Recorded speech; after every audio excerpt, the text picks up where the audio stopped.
자, 오늘은 그 설교를 시작하기 전에 옆에 있는 분들과 인사를 해볼까요? 안녕하세요. 한 주간 동안 평안하셨습니까? 한번 옆에 있는 분들, 좌우에 있는 분들과 인사를 해봅시다.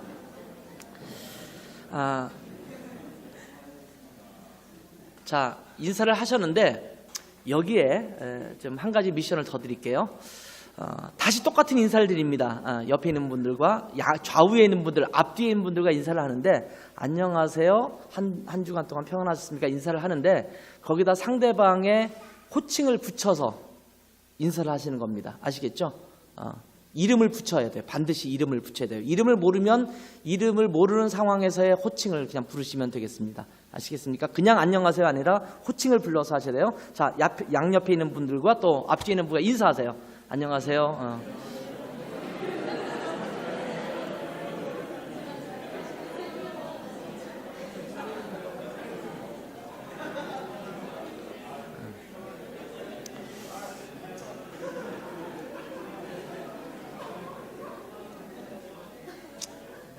뭐 호칭을 붙인다라는 게 사실은 생소한 것은 아니죠. 우리가 자주 먼저 이름을 부르거나 그러고 나서 얘기하지 않습니까? 엄마 잘 지냈어요? 이렇게 얘기하듯이, 아니면 저에게 말하면 뭐 안청 목사님 한 주간 동안 잘 지내셨습니까? 이렇게 호칭을 붙일 수가 있겠죠.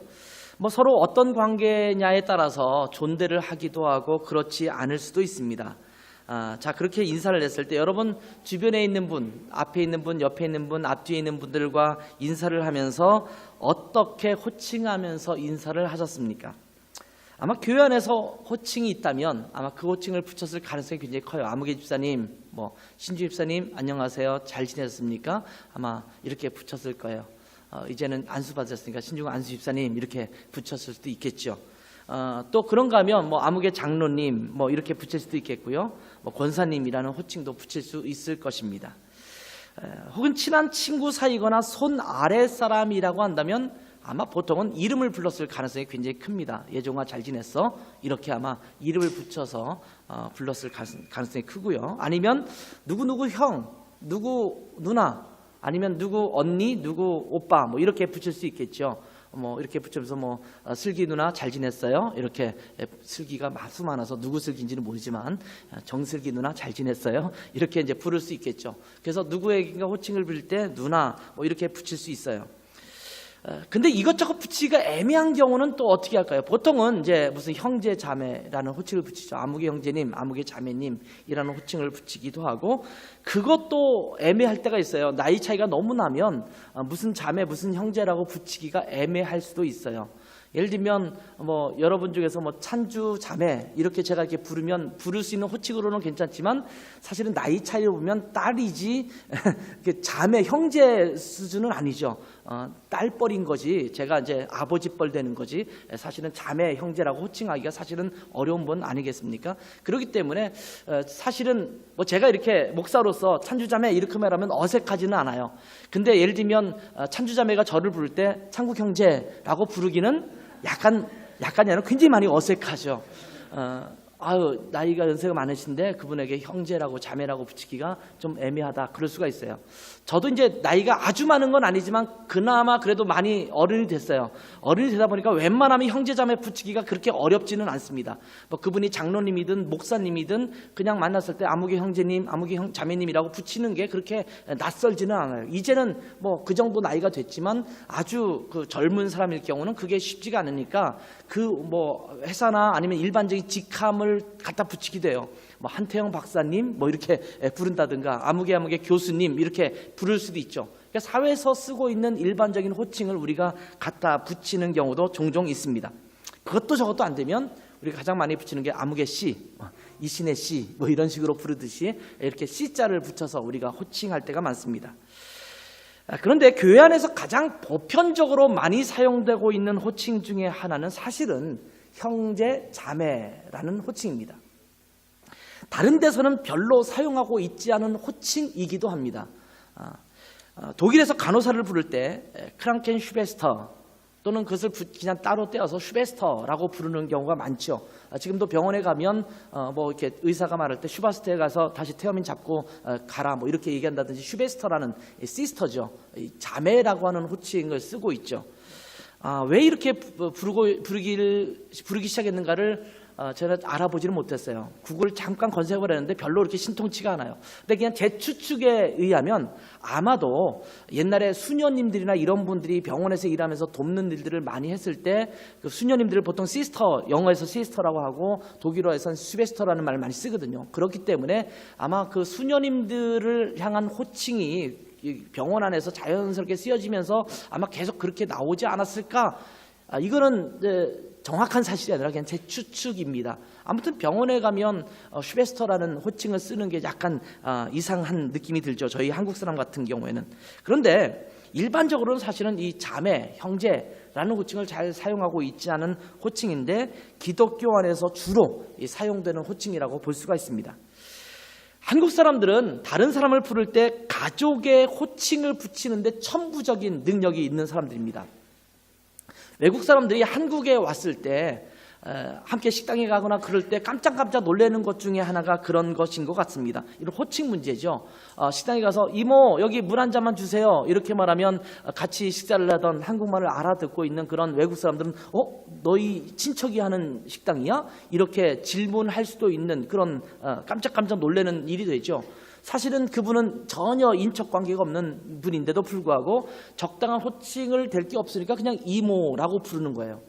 그리고 우리가 좀 나이가 들거나 그러면 그냥 삼촌이라고 부르라고 얘기하잖아요. 우리도 우리 자녀들에게 제 나이 또래 누군가를 이렇게 얘기할 때는 그냥 삼촌이라고 불러 이렇게 말하는 경우가 있거든요. 나이가 차이가 좀 나거나 그럴 때는 삼촌이라는 호칭을 부르도록 이렇게 이모라는 호칭을 부르도록 해요.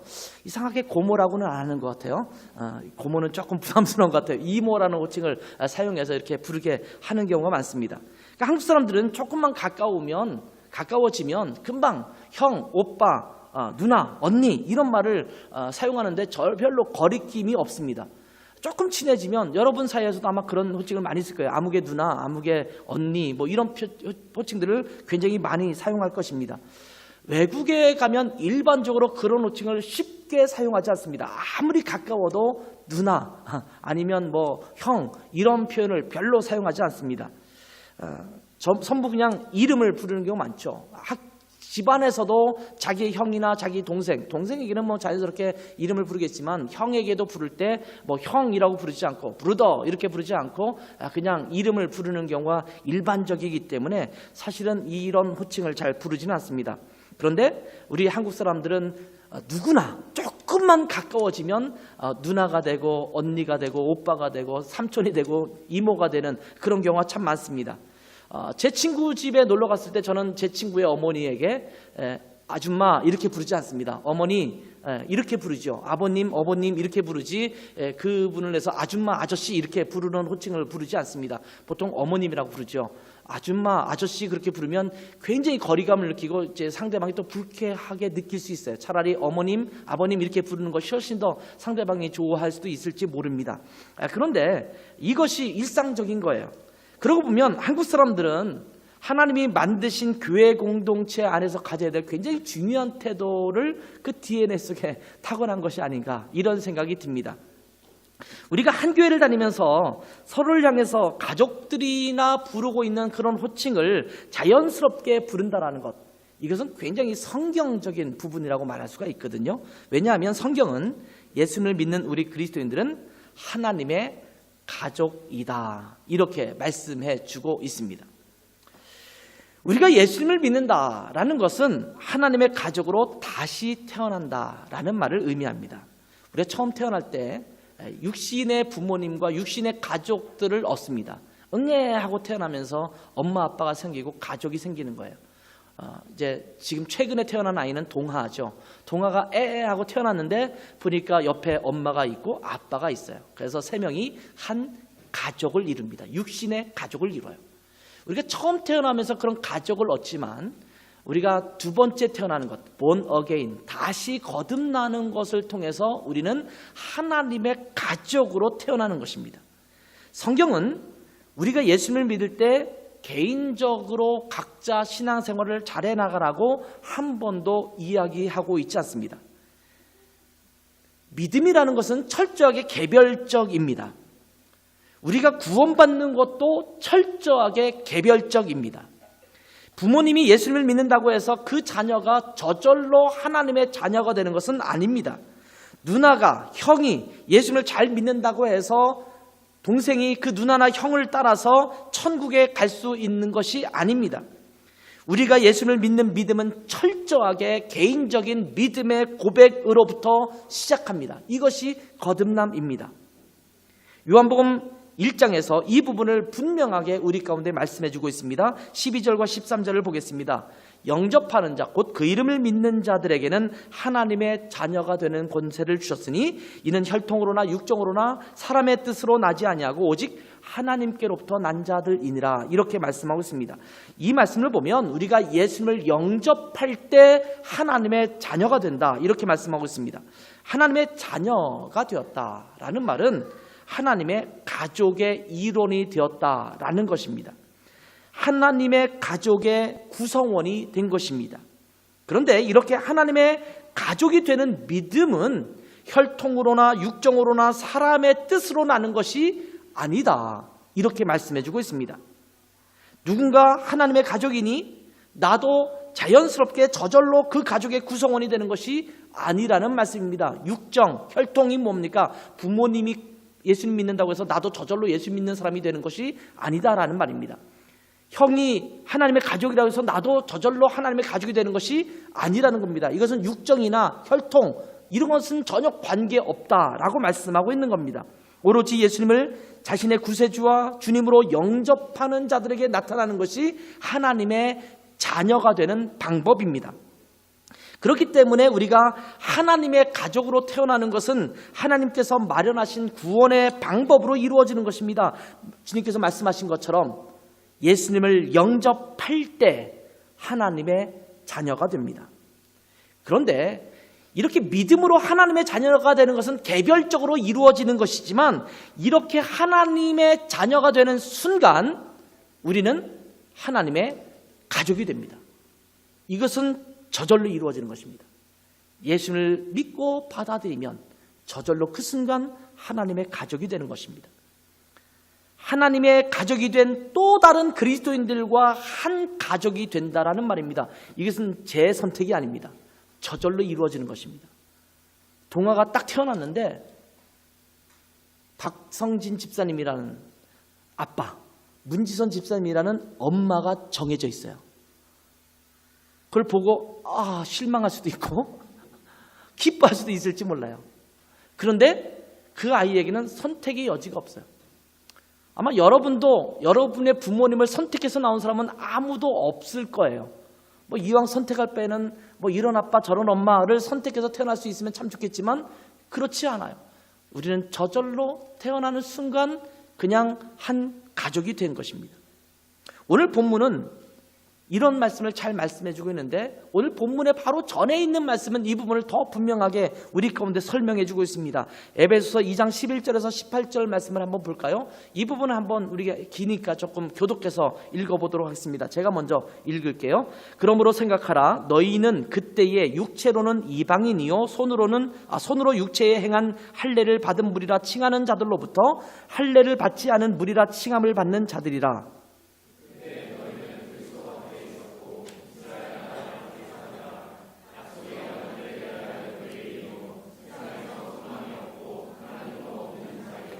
이제는 전에 멀리 있던 너희가 그리스도 예수 안에서 그리스도의 피로 가까워졌느니라.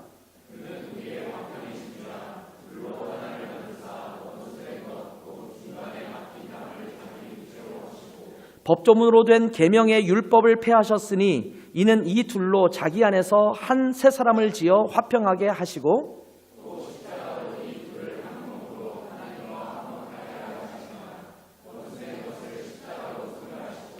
또 오셔서 먼 데 있는 너희에게 평안을 전하시고 가까운 데 있는 자들에게 평안을 전하셨으니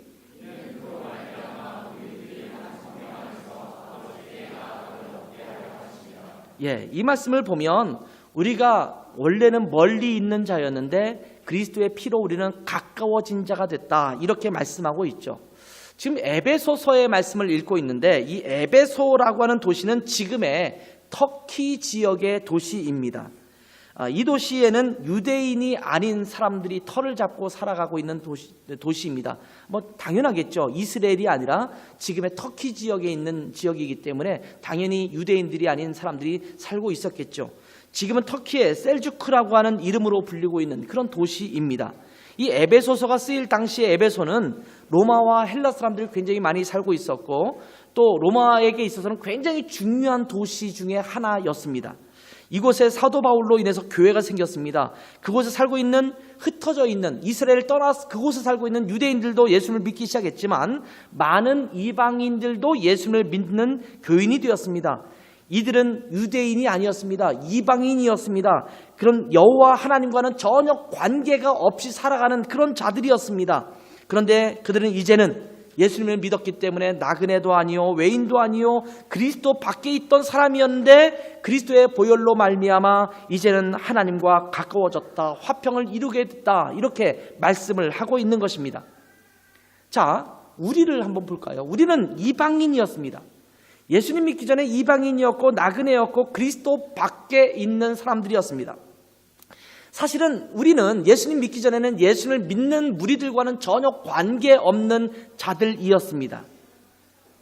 교회는 먼 나라 이야기인 사람도 아마 있었을 것입니다. 나와는 전혀 관계없는 것들이었을 것입니다. 교회가 있고 주일마다 사람들이 교회에 가지만 나는 그것과는 전혀 관계없이 별개의 인생을 살아왔던 그런 삶을 살았을지도 모릅니다. 그런데 예수님께서 십자가에 흘리신 보혈로 인해서 내가 예수를 영접하고 구원받는 순간 이제는 나그네도 아니요 외인도 아닌 그리스도 밖에 있는 자가 아닌 하나님의 자녀가 되었다라고 말씀하고 있는 겁니다. 그러면서 오늘 본문 19절에 이렇게 말씀하고 있는 겁니다. 그러므로 이제부터 너희는 외인도 아니요 나그네도 아니요 오직 성도들과 동일한 시민이요 하나님의 권속이라.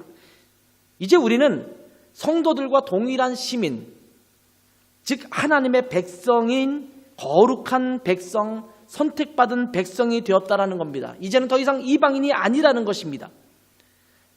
그런데 이어서 더 놀라운 이야기를 하나를 더해 주시고 있는데 우리는 이제 하나님의 권속이 되었다라고 말씀하고 있습니다. 시민이 되었다라는 표현보다 백성이 되었다는 표현보다 권속이 되었다라는 표현은 더 친밀하고 더 가까운 관계를 일컫는 말입니다. 하나님의 권속. 이 권속이라는 말은요, 집안 식구를 일컫는 말입니다. 우리가 쓰고 있는 성경은 보통 개역 개정판을 많이 쓰고 있는데 다른 성경에서는 보통 이 내용을 하나님의 가족이라고 번역을 해놓은 것을 많이 볼 수가 있습니다. 보다 넓은 의미에서의 가족의 개념을 말할 때 권속이라고 표현하거든요.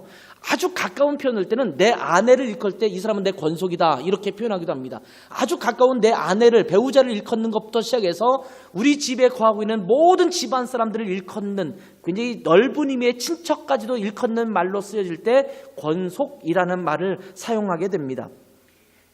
독일어로는 하우스게노센이라는 말이 사용되고 있고 영어로는 하우스홀드라는 단어가 사용되고 있습니다. 이 원어를 보면 오이케이오이라는 단어가 사용되고 있는데 이 오이케이오이라는 단어는 오이코스라는 헬라어 단어에서 나오는 말입니다. 성경은 헬라어로 쓰여져 있잖아요. 원래 쓰여져 있는 단어는 뭐냐면 가족이라는 집이라는 개념을 갖고 있는 이 단어에서 이 단어가 나오고 있는 것을 볼 수가 있습니다. 다시 말하면 우리는 예수 그리스도로 말미암아 뭐가 되었다? 하나님의 가족이 되었다. 이렇게 말씀하고 있습니다. 우리는 하나님의 가족입니다.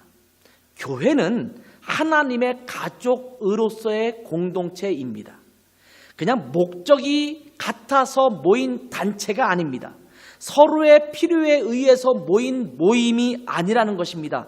예수 그리스도의 보혈로 인해서 하나님의 자녀로 다시 태어난 하나님의 자녀들이 하나님을 아버지로 삼고 한 가족으로서 삶을 함께 하고 있는 하나님의 가족입니다. 그런데 오늘날의 그리스도인들이 이 사실을 너무 소홀히 여기고 있는 것 같습니다. 요즘은 대형교회가 많아지다 보니까 더욱 하나님의 가족이라는 것이 더 소홀하게 여겨지고 있는 것은 아닌가 이런 생각을 하게 됩니다. 교회가 커지다 보니까 행정적인 필요, 운영이나 관리를 위한 시스템에 신경을 쓸 수밖에 없겠죠. 그러다 보니까 가족 공동체라기보다는 우리 각자가 자기의 신앙생활을 잘할 수 있도록 교회가 도와주고 우리의 신앙적 필요를 채워주는 단체가 교회인 것처럼 착각을 하게 만들어줍니다. 그래서 교회는 성도들의 필요를 채울 수 있는 프로그램이나 시스템을 만들고 성도들은 필요에 따라서 그 프로그램에 참여하고 시스템을 누리는 것 정도에 불과한 모임, 단체 이렇게 여겨져요. 혹시 여러분은 어떻게 생각하십니까? 정말 냉철하게 생각해보면 교회가 여러분에게 어떤 곳입니까? 내가 하나님 앞에 예배는 일주일에 한번 드리는데 예배를 드리려면 교회 가야지. 예배를 드리는데 도움을 주는 곳. 그래서 주일날 예배에 오지 않습니까? 때로는 어떤 성경적 지식 같은 것을 배우고 싶은데 교회에서 성경 공부가 있으니까 가서 성경 공부를 통해서 내가 성경을 배워야지 라고 하는 성경을 배울 수 있는 어떤 도구로 교회가 사용되고 있지 않습니까? 이왕이면 교회 예배를 잘 드리기 위해서 우리가 성가대도 하고 앙상블도 하고 찬양팀도 구성하고 이렇게 해서 필요에 의해서 모아지고 그 다음에 필요가 끝나면 다시 흩어지는 그런 모임으로서 교회를 갖고 있지는 않습니까? 세상을 향해서 뭔가 해야 될 일이 있는데 그 일을 좀 더 효율적으로 하기 위해서 우리가 교회라는 걸 만들어서 거기서 세상을 향해서 이런 일을 하자라고 하는 그런 모임처럼 생각하고 있지는 않습니까? 그런 것은 NGO를 통해서도 할 수 있고 합창단을 만들어서도 할 수 있고 오케스트라를 만들어서도 충분히 할 수 있습니다. 기독교적 정신을 갖고 있는 오케스트라, 기독교적 정신을 갖고 있는 합창단, 기독교적 정신을 갖고 있는 구제단체 이런 것을 통해서도 충분히 할 수 있는 거예요. 근데 하나님은 그런 것이 아니라 교회를 만들었어요. 어쩌면 현대사회의 특성에 지금까지 말했던 그런 잘못된 특성들이 더 맞을 수 있습니다. 서로 깊이 관여하지 않고 독립성을 유지하면서 필요할 때만 그 필요를 채우기를 원하는 것. 이것이 현대인들의 특성이잖아요. 그러니 독립성을 유지하면서 서로 깊이 관여하지 않고 필요만 채운다고 한다면 교회를 다니는 많은 처치고어, 교회를 가는 사람들이죠. 교회를 다니는 사람들이 그 필요만 그냥 교회에서 딱꼭딱꼭 챙겨 먹으면 되는 거예요. 많은 사람들이 그래서 대형 교회를 선호해요. 왜? 나한테 별로 간섭하지 않거든요. 내가 필요할 때마다 필요한 프로그램만 참석하면 되거든요. 그리고 내가 하고 싶으면 하고 마치 봉사활동하는 것처럼. 그리고 내가 하기 싫으면 빠지고 교회를 안 나가도 사실은 특별히 누가 체크하는 사람도 없는 것 같고 얼마나 편해요. 그러나 하나님이 계획하시는 교회는 그러한 것이 아닙니다.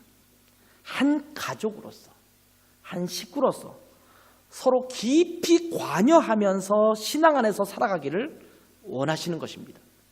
교회는 그런 곳입니다. 교회는 중심되는 그리스도를 통해서 서로 연결된 한 가족입니다. 그리스도를 중심으로 서로가 연결되어 있다라는 말씀입니다. 그리스도인은 다른 그리스도인들과 필연적으로 연결된 존재입니다. 필연적으로 연결된 존재.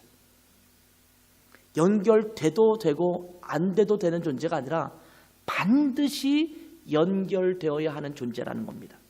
오늘 본문 20절과 21절 말씀을 볼까요? 너희는 사도들과 선지자들의 터 위에 세우심을 입은 자라 그리스도 예수께서 친히 모퉁이 돌이 되셨느니라. 그의 안에서 건물마다 서로 연결하여 주 안에서 성전이 되어가고 이렇게 말씀하고 있죠. 우리는 다른 그리스도인들과 서로 연결되었다라는 겁니다. 그 중심에는 예수 그리스도가 계십니다. 건물에 있어서 가장 중요한 기초가 모퉁이 돌인데 예수님께서 그 기초, 그 중심이 되시고 우리는 예수님을 중심으로 서로가 연결되어서 하나님의 성전, 다시 말하면 교회를 만들어가는 것입니다. 이 성전은 눈에 보이는 건물을 의미하는 것이 아닙니다. 이 성전은 바로 그리스도의 몸인 교회 공동체를 말하는 것입니다. 하나님께서 우리에게 원하시는 신앙생활은 개별적으로 신앙생활을 하는 것이 아닙니다.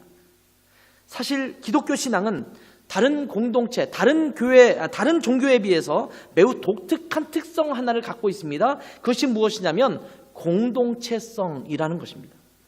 공동체성을 매우 중요하게 여기고 있다는 겁니다. 여러분 한번 다른 종교들 가만히 들여다보세요. 한 종교를 믿으면서 그 종교로 인해서 모든 개개인이 서로 연결되어 있고 그리고 공동체로 존재하는 경우가 그렇게 많지 않습니다. 불교나 힌두교나 유교나 또 무속신앙 이런 것들을 살펴보시면 알겠습니다만 신앙생활과 삶이 어우러져서 서로가 한 가족으로서 한 운명 공동체처럼 엮여지는 경우는 흔하지 않습니다. 물론 국가에서 한 종교를 국교로 정하는 경우도 있습니다. 불교를 국교로 정한다든지 이슬람교를 국교로 정한다든지 해서 국교로 정하는 경우가 있습니다. 그러나 그런 경우에도 교회처럼 한 사찰에 속해서 매주 모여서 예배를 강조하고 서로가 한 사찰의 회원으로서 구역 모임이나 셀 모임 같은 것들을 모이거나 그렇게 하지 않습니다. 물론 지금 불교는 좀 달라졌어요. 불교가 좀 바뀌었어요. 그들도 정기적으로 예배를 드려요. 예불이라고 말하죠. 예불을 드리고 우리처럼 찬송가처럼 참불가를 만들어서 이렇게 책이 만들어져 있고 그들도 이게 불당에 모여서 함께 참불가를 부르면서 예배 같이 이렇게 드리기도 합니다. 근데 그거는 사실은 교회를 보고 야 우리 이렇게 있으면 안 되겠다 해서 사실은 교회를 보고 배운 거고 벤치마킹한 거지 사실은 원래 불교가 그런 게 아니에요. 교회가 저렇게 모이는 거 보니까 괜찮은 것 같다 싶어서 사실은 그들이 도입한 것입니다. 어떤 분이 이슬람교나 유대교는 공동체를 중요하게 여기지 않느냐 이렇게 질문할 수 있을지 모릅니다. 근데 그것은 이슬람교나 유대교는 모두 뿌리가 사실은 같아요. 기독교랑 뿌리가 같아요. 모든 이 이슬람교나 유대교는 성경을 그 기초로 삼고 신앙생활을 합니다. 성경을 기반으로 하고 있습니다. 그러니까 성경을 기반으로 하고 있는 종교단체는 전부 공동체를 중요하게 여길 수밖에 없어요. 왜? 성경이 공동체를 중요하다고 말씀하고 있기 때문에. 그러니까 이것을 믿고 있다면, 이것을 기반으로 신앙생활을 건축한다면 공동체를 무시할 수 없다라는 말씀입니다. 그래서 유사 기독교들이나 기독교 이단들은 공동체를 정말 중요하게 여깁니다. 참 아이러니하게도 정작 신앙생활을 잘하고 올바로 믿고 있는 기독교인들은 공동체를 점점 소홀히 여기고 있는데 이단들이나 유사 기독교는 공동체를 더 중요하게 여겨요. 복음의 진리는 다 어긋났는데 그래서 함께 생활하는 것은 집단 생활하듯이 그렇게 하는 경우도 많이 보이지 않습니까? 그들도 성경을 보고 그 성경의 가르침을 응용하고 있기 때문에 그렇게 하고 있는 것입니다. 그만큼 성경에서는 우리 믿음 생활에 있어서의 교회 공동체는 굉장히 중요하다라고 강조하고 있는 것입니다. 성경의 가르침을 보면 공동체를 배제한 가르침은 거의 없습니다. 여러분 성경을 쭉 읽어보세요. 창세기부터 계시록까지 쭉 읽어가 보시면 알겠습니다만 공동체를 전혀 배제하지 않고 있습니다. 함께 믿는 사람들의 관계를 굉장히 중요하게 여기고 있습니다. 개인적인 신앙생활에 집중하지 않습니다. 만약 그랬다면 산속에 수도원을 짓고 수양을 하면서 신앙생활 하는 것을 강조했겠지요. 그러나 성경은 우리에게 너희, 우리라는 말을 강조하면서 다른 믿음의 사람들과의 관계를 강조하고 있습니다. 서로라는 말이 굉장히 강조되고 있는 가르침이 참 많습니다. 우리는 서로 연결된 존재입니다. 연결된 존재는 필연적으로 서로에게 영향을 주고받습니다. 그러니 한 공동체 안에 있을 때, 한 교회 공동체 안에 있을 때 서로로 인해서 상처를 주고받을 수 있습니다. 그렇게 여러분 받아들이십니까? 옆에 있는 분과 한번 얘기를 해주세요. 나는 너 때문에 상처받을 수 있어. 말씀하세요. 서로. 거기다 한마디 해보세요. 괜찮아. 네.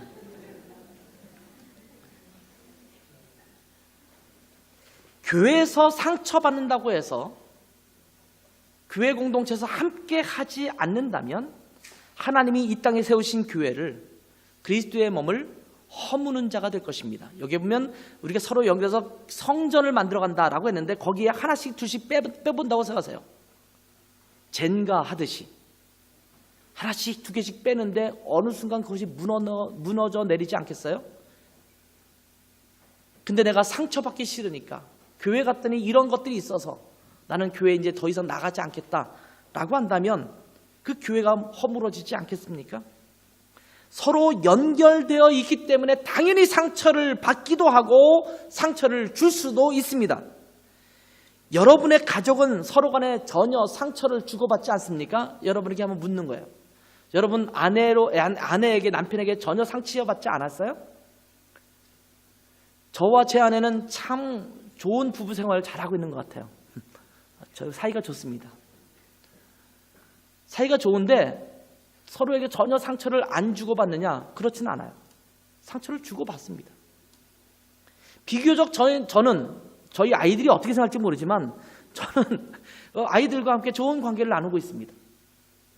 근데 상처를 안 주고받느냐? 자녀들 때문에 상처받기도 하고 부모들 때문에 자녀들이 상처받기도 합니다. 형 때문에 동생이, 동생 때문에 형이 상처받기도 합니다. 여러분 가정은 어떠세요? 여러분 우리 집은 너무나 화목하고 아름다운 가정이기 때문에 요만큼도 상처 안 받고 살고 있습니까? 그런 가정이 있습니까? 모르셔서 그러는 거예요. 사실은 상처를 서로 주고받고 있는데 그걸 가볍게 여기기 때문에 그냥 지나가는 거고, 여러분이 너무 사람이 좋아서 상처를 상처로 여기지 않을 뿐이에요. 서로 우리는 가족이면 상처를 주고받게 되어 있습니다. 왜 아내가 남편한테 상처를 줄 수 있어?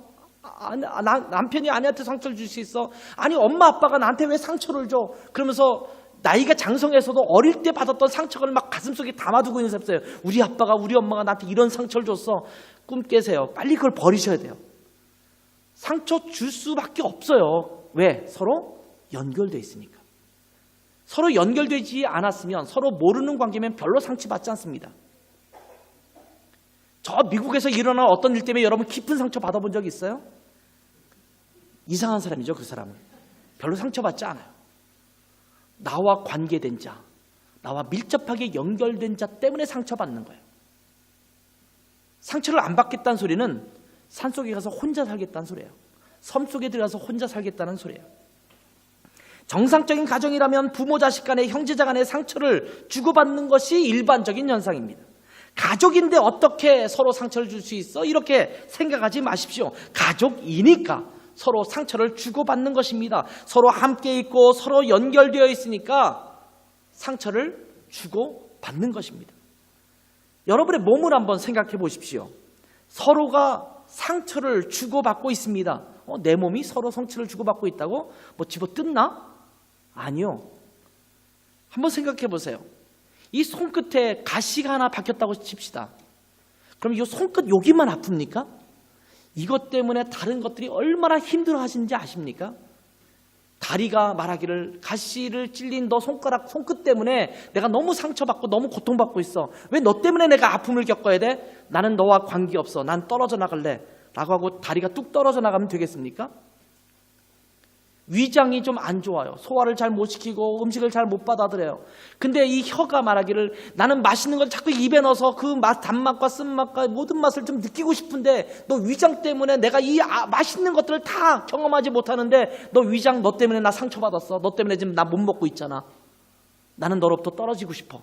위장 너는 네가 떨어져 나가든지 내가 나가든지 우리 서로 헤어지자.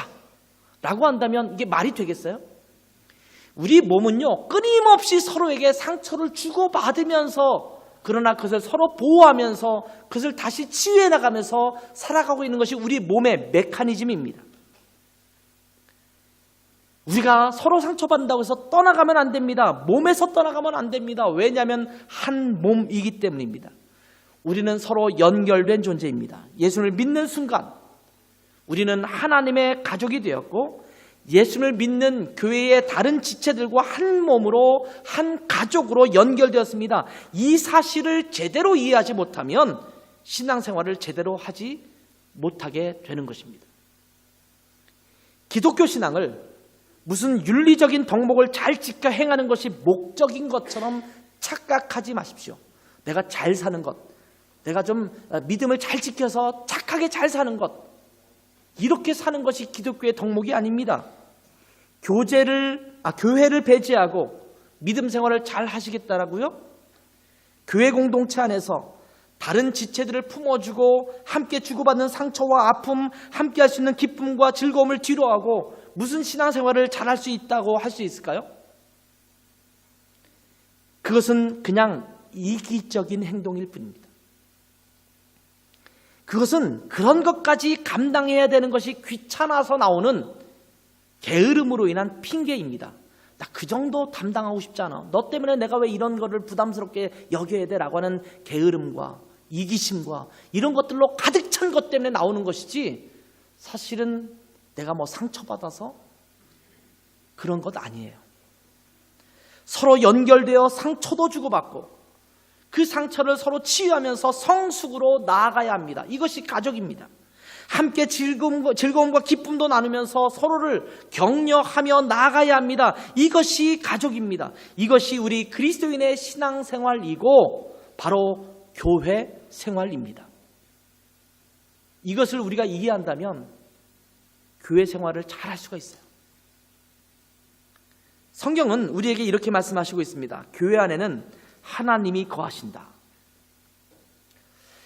교회를 자꾸 인간들이 만들어가는 어떤 단체나 모임처럼 착각하니까 교회를 소홀히 여기는 그리스도인들이 늘어가고 있습니다. 교회는 하나님께서 거하시는 거룩한 성전입니다. 이것은 하나님이 만드신 거예요. 인간의 아이디어로 만든 것이 아니에요. 교회는 하나님의 성전입니다. 오해하지 마십시오. 교회당, 이 건물을 말하는 것이 아닙니다. 교회, 즉 예수님을 믿는 우리 그리스도인들이 함께하는 이 모임을 말하는 것입니다. 이것이 교회죠. 교회들 중에 구체적으로 우리 드레센 한인교회, 이 교회는 하나님의 성전입니다. 우리 안에 하나님이 거하시고 있으십니다. 하나님께서 우리 안에 함께 거하고 있지 않는다면 교회가 아닙니다. 교회라고 하면서 하나님의 임재도 없는 마치 쇼와 같은 예배만 드리고, 교회라고 하면서 하나님의 뜻과는 관계없이 자기 자신들이 추구하는 계획들과 욕심들로만 가득 차 있고, 교회라고 하면서 하나님께서 기뻐하시는 것이 아니라 어떻게 하면 다른 사람들에게 더 멋지게 보일 수 있을까? 어떻게 하면 인정받을 수 있을까? 어떻게 하면 물질적으로 더 풍성한 교회가 될 수 있을까? 어떻게 하면 사람들에게 인정받는 교회가 될 수 있을까라고 하는 것에 더 많은 관심을 기울이는 교회라면 그것은 교회라고 할 수가 없습니다. 교회는 하나님이 계셔야 되고 그 중심이 하나님에게 있어야 합니다. 제대로 된 교회는 예수 그리스도가 중심이 되어야 하고 하나님께서 임재하시는 공동체가 되어야 하고 성령의 역사가 끊임없이 나타나야 합니다. 오늘 본문 21절과 22절을 읽어볼까요?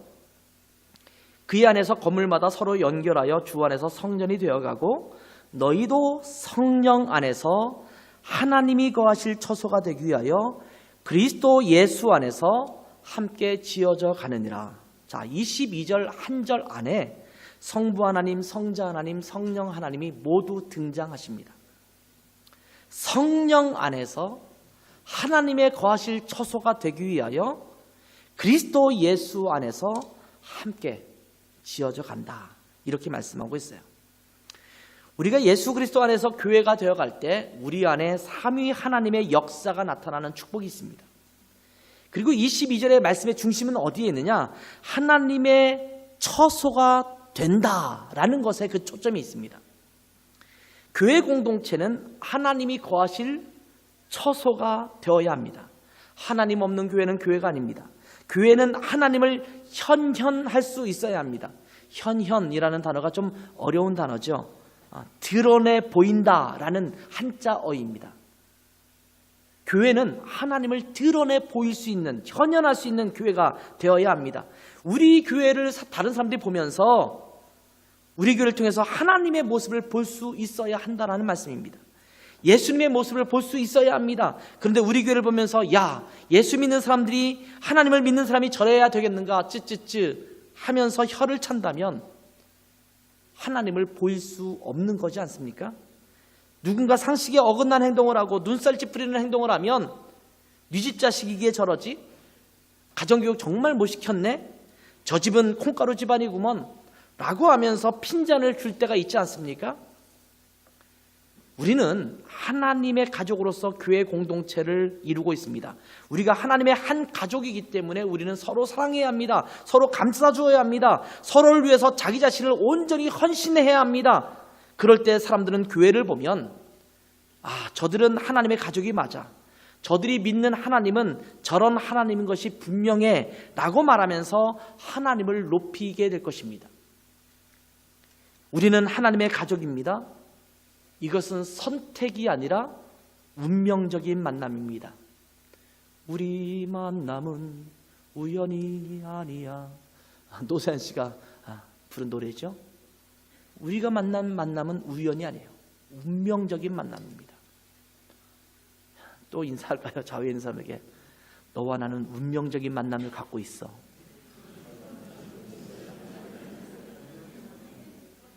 우리는 어쩔 수 없는 관계야. 죽을 때까지 같이 가야 돼. 이거는요, 여러분, 마치 여러분이 누구의 부모로부터 태어난 것처럼 하나님께서 그렇게 우리를 만들어 주셨어요. 이 땅에서만 잠깐 누릴 수 있는 가족이 아니에요. 죽어서도 함께 가족이에요. 우리 그리스도인의 믿음은 이 하나님의 가족 공동체인 교회 안에서 성장하고 누리도록 하나님께서 계획해 놓으셨습니다. 교회를 떠나서는 믿음의 성장도 믿음 안에서의 축복도 누릴 수가 없습니다. 아마 교회가 아니어도 된다고 한다면 저도 일찌감치 교회를 사임하고 싶어요. 돈벌이를 찾는다면 인터넷으로 하나를 멋지게 만들어서 거기 설교 올리고 거기다가 무슨 좋은 프로그램들 막 링크 시켜서 성가대 찬양 좋은 거를 해서 올려주고, 근데 거기다가 온라인 구자하고 또 이렇게 카드 결제하도록 헌금할 수 있도록 하고, 그렇게 하는 게 훨씬 더 사역 더 재밌지 않을까요? 마치 오프라인 상점이 보다는 이제는 온라인 상점들이 더 많아지는 것처럼 그렇게 하면 되지 않을까요? 진짜 요즘은 이제 그런 온라인 교회들도 늘어나고 있다고 생각해요. 그러나 여러분 기억하세요. 하나님이 그것을 원하시지 않습니다. 하나님은 교회를 만드셨고 교회 안에서 지지고 볶으면서 서로 상처를 주고 받으면서 그 상처를 서로 치유하면서 서로 회복하면서 서로 즐거움과 또한 격려와 이것들을 함께 나누면서 함께 생활하기를 원하셔서 교회를 만드셨습니다. 우리 드레스 하나님 교회가 올해 한 해 더욱 아름답게 하나님의 가족으로서의 그 풍성함을 누릴 수 있는 복된 한 해가 되기를 주님의 이름으로 축원합니다. 기도하겠습니다. 하나님 아버지, 우리에게 이렇게 아름답고 멋진 가족을 주심을 감사합니다.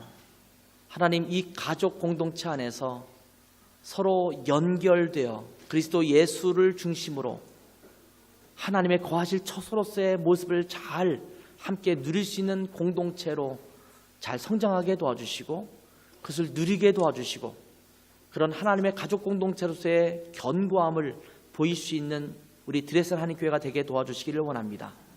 이 가족 공동체에 속해 있는 한 사람 한 사람 우리 성도들을 기억해 주셔서 서로가 연결되어서 서로를 감싸주고 서로를 사랑하고 서로를 격려하며 모이기를 패하는 어떤 사람들의 습관과처럼 하는 것이 아니라 우리가 함께 서로 모이기를 힘쓰며 함께 서로를 격려하는 우리 아름답고 멋진 드레스 하나님 교회 공동체가 될 수 있도록 축복하여 주시옵소서.